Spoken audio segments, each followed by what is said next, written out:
life, the bright lights, the type the crowd likes. Where you at, ballers? Ladies love me and men, they wanna be me, they pay to come see me. Where you at, ballers? Celtics at Hornets. Junior Browne back with NBA Shot Clock on this Monday, April 1st with another free pick. We're rocking with the tried and true Celtics first half over 61.5. That's their team total. The Celtics average 63 points per game on the road, and they average 63 points per game at home in the first half. They're incredibly consistent. They've been the first half team of the season, which I've repeated to you guys ad nauseum. And until these odds makers adjust their first half line to reflect this 63-point average, I'm going to keep playing this, especially against a Hornets team who have lost 8 of the last 10 and by margin. And that's due to the fact that they're already in next season mode. LaMelo's been announced out for the entire season. We already kind of knew that if we've been paying attention to the Hornets. They've got a new ownership group, so they're already preparing for their future. Whereas the Celtics have had some pretty bad results, some big collapses in the last 7 to 10 days. So I expect Mazzulla, who seems like one of the more intense coaches in the league, to fine-tune his offense, put their best foot forward in this first half, do what they do all season, which is cash first half tickets. Give me Boston over 61.5 in the first half. Let's cash another ticket, y'all. Nets at Pacers, 7 o'clock, Gainbridge Fieldhouse in Indianapolis. A top lean in this game on this Monday. Indiana minus 9.5. Indiana remains at home off an emphatic win on Friday night against the Lakers, to where they have performed great all year. Indiana is 5-1 ATS at home versus Eastern Conference non-playoff teams if played on full rest. Brooklyn is in a brutal spot tonight. 3rd and 4 home road back-to-back off a big one yesterday at home against the Lakers, and 3 wins before that. This Brooklyn team is frankly too hot. Brooklyn is 2-5 ATS on the second leg of a back-to-back since January 1st. And this is the second matchup of the year between these teams played at Gainbridge Fieldhouse. Go back to Saturday, March 16th. Indiana did hammer Brooklyn 121-100 on a minus 7.5 open. And now books are opening this up 2 points heavier at 9.5, indicating revenge is not coming for Brooklyn. Indiana is really in the middle of a logjam for the Eastern Conference playoff picture, and they will hammer down on a fatigued Brooklyn team tonight. Buy Indiana here as the top lean in this game at minus 9.5, and let's cash this ticket. Grizzlies at Pistons. Junior Browne back with NBA Shot Clock on this Monday, April 1st with another free pick. This one is just a lean, y'all. It's not an official. Memphis on the money line is my play. I can already see hear some of y'all cringing. I'm sure we'll see it in the comments. But let's get one thing straight. I do not live on the same planet as y'all if you guys are laying points with the Detroit Pistons. And here's the crazy part. The Detroit Pistons are actually a good ATS team. I just believe that the Memphis Grizzlies are a better basketball team without Cade Cunningham, without the Italian guy from Utah whose name I don't want to butcher, without Arseer Thompson. This is a team that only has a handful of wins, and now you're removing the only competent players they have. What do you think is going to happen? I can't see a world where they should be laying points. And as for the Memphis Grizzlies, say what you want about their offense. Their defense is still going to come to play against one of the most inferior offenses in the league. So I believe I'm getting the better team at a short number. But of course, because these teams are so bad, I need to do more research before I can invest. So this is just a lean for now. Memphis on the money line. Let's keep cashing these tickets, y'all. Blazers at Magic. NBA Shot Clock. April 1st, 2024. The final month of the regular season. An opportunity to dominate. The best bet of the day, Magic against the spread. Orlando's in the final game of an elongated 8-game homestand, coming off a blowout victory on Saturday night against Memphis. Prior to that, 3 consecutive heartbreaking tight losses against Sacramento, Golden State, and the Clippers. A statistical point you want to buy low on to close this trip.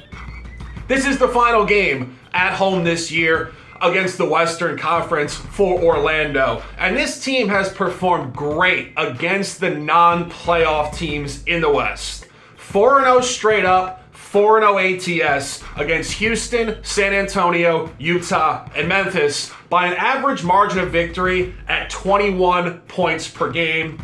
Portland comes into tonight's game in Game 4 of a 7-game road trip. 0-3 ATS on this trip, getting blown out in their previous 3 at Houston, at Atlanta, and a 60-point loss in Miami in the previous game.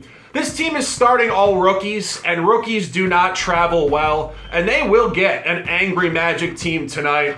Portland has very interesting Eastern Conference polarization this year. Portland is 5-0 ATS at the Central, 1-4 ATS against all other Eastern opponents. Portland is 4-12 ATS at playoff caliber teams since the turn of the new year, and Orlando did cover in Portland going back to October 27th. A heavy line tonight, expecting a margin win. It is the best bet of the day to open the month, April 1st, 2024. Orlando against the spread. Let's dominate.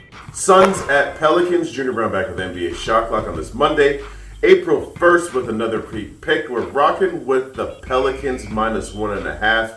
Now, usually I take the Pelicans in the first half because just like the Celtics, the Pelicans' first half is a ticket that cashes over and over again. Now, in this situation, I'm not doing that because of the Phoenix Suns' proficiency in the first half. They're actually a top 5 first half team as well. I'd rather take the Pelicans over the course of the game because I just believe they're the better basketball team, and I have this as a short line. When I capped this game last night, I had the Pelicans at minus 3.5. Once I saw 1.5, you guys already know my stance. Who am I to pass up on a sale? Now, that might seem disrespectful to the Suns, but who are the Suns other than the team scraping to get into the play-in tournament?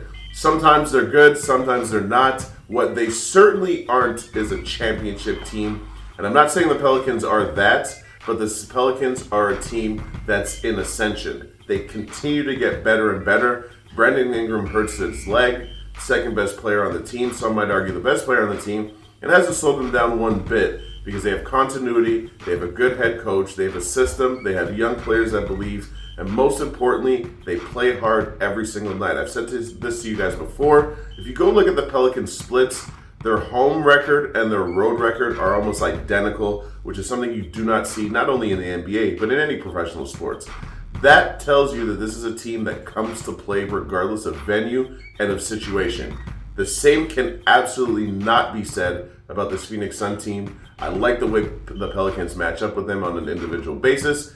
Give me the Pelicans, the better team on a short number.